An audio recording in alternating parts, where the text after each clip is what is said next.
ಮಾಜಿ ಸಚಿವ ರೋಷನ್ ಬೇಗ್ಗೆ ಇದೀಗ ಜಾಮೀನು ಸಿಕ್ಕಿದೆ. ಈ ಕ್ಷಣ ಬರ್ತಿರುವಂತಹ ಬ್ರೇಕಿಂಗ್ ನ್ಯೂಸ್. ಷರತ್ತುಬದ್ಧ ಜಾಮೀನನ್ನ ಮಂಜೂರು ಮಾಡಿದೆ ಸಿಬಿಐ ವಿಶೇಷ ನ್ಯಾಯಾಲಯ. Breaking news.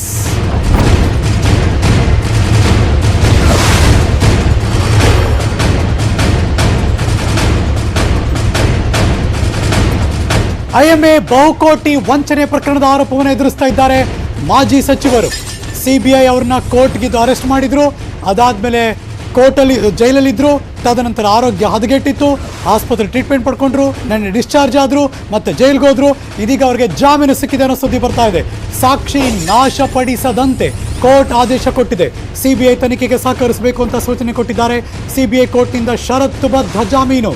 ಬೇಗ್ ಪರ ಹಿರಿಯ ವಕೀಲ ಶಶಿಕಿರಣ್ ಶೆಟ್ಟಿ ವಾದ ಮಾಡಿದ್ರು. 2018 ಆರೋಪಕ್ಕೆ ಈಗ ಬೇಗ್ರನ್ನ ಬಂಧಿಸಲಾಗಿದೆ. ಸಿಬಿಐ ತನಿಖೆಗೆ ಸಂಪೂರ್ಣವಾಗಿ ಸಹಕರಿಸ್ತಾ ಇದ್ದಾರೆ. ಸಿಬಿಐ ದಾಖಲಿಸಿರುವ ಪ್ರಕರಣದಲ್ಲಿ ಹುರುಳಿಲ್ಲ.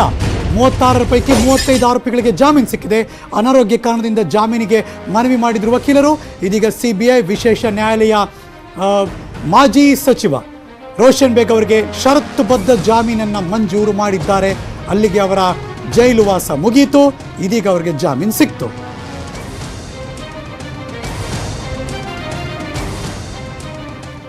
ಇವತ್ತು ಕರ್ನಾಟಕ ಬಂದ್ನ ಬಿಸಿ ಹೇಗಿತ್ತು, ಇವಾಗ ಸಿಚುವೇಶನ್ ಹೇಗಿದೆ ನಿಮ್ಮ ಮುಂದೆ ಇಡ್ತೀನಿ. ಒಂದು ಚಿಕ್ಕ ಬ್ರೇಕ್ ಆದಮೇಲೆ ಎಲ್ಲೂ ಹೋಗದೆ ಕಾಯ್ತಾರೆ.